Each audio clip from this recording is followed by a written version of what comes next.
نبی اکرم صلی اللہ علیہ وسلم کا آخری وقت ہے، اس دنیا سے جانے والے ہیں، انتقال میں 2 یا 3 دن باقی رہ جاتے ہیں۔ آپ فرماتے ہیں لوگوں اگر میرا کسی کے اوپر کوئی قرض ہو تو وہ آج لے لے، قیامت کے دن میں نہیں دے سکتا۔ انتقال سے 2-3 دن پہلے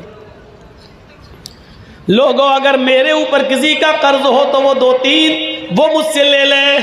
ایک صحابی اٹھتے ہیں اور کہتے ہیں کہ اے اللہ کے نبی میرے 3 درہم ہیں آپ کے پاس۔ اللہ کے نبی صلی اللہ علیہ وسلم نے ایک صحابی کو حکم دیا کہ 3 درہم اس کے ادا کر دیے جائیں۔ اس صحابی نے اسی وقت ان کے 3 درہم دے دیے۔ آپ نے فرمایا لوگو جب میری روح قبض عنصری سے پرواز ہو جائے، جب میرا انتقال ہو جائے تو میری نماز جنازہ سے پہلے پوچھ لینا کسی کا کوئی قرض تو نہیں ہے، کسی کا کوئی قرض تو نہیں ہے۔ اگر کوئی ملتا ہے تو اس کا قرض ادا کر دیا جائے، اس کے بعد میرا جنازہ پڑھایا جائے اور پھر مجھے قبرستان میں دفن کر دیا جائے۔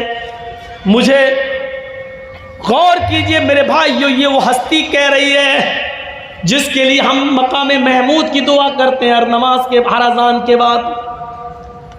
اور اس کا حال یہ ہوا کہ اللہ کے نبی صلی اللہ علیہ وسلم کا جب انتقال ہوا تو پوچھا گیا کوئی قرض تو نہیں تھا؟ جواب کہیں سے نہیں ملا۔ سب سے پہلے ابو بکر صدیق نے آپ کی نماز جنازہ پڑھی، پھر عمر فاروق نے نماز جنازہ پڑھی، پھر عثمان غنی نے نماز جنازہ پڑھی، پھر حضرت علی نے پڑھی۔ مسئلہ یاد رکھنا، اللہ کے رسول کی نماز جنازہ جماعت کے ساتھ نہیں ہوئی، اللہ کے نبی کی نماز جنازہ کسی نے نہیں پڑھائی۔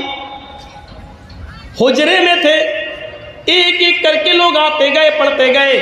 پہلے ابو بکر صدیق نے پڑھی، پھر عمر فاروق نے پڑھی، پھر عثمان غنی نے پڑھی، پھر حضرت علی نے پڑھی، پھر ایک ایک صحابہ بعد میں آتے گئے پڑھتے گئے، ایک ایک کر کے پڑھتے جاتے نکلتے جاتے، یہاں تک کہ بعد میں عورتوں نے بھی نماز جنازہ پڑھی اور سب سے لاسٹ میں بچوں نے نماز جنازہ پڑھی۔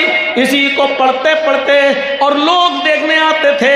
اللہ کے نبی صلی اللہ علیہ وسلم کو تقریباً آج کے موجودہ ٹائم کے لحاظ سے 32 آورز انتقال کے بعد 32 گھنٹے تک آپ کو دفنایا نہیں جا سکا۔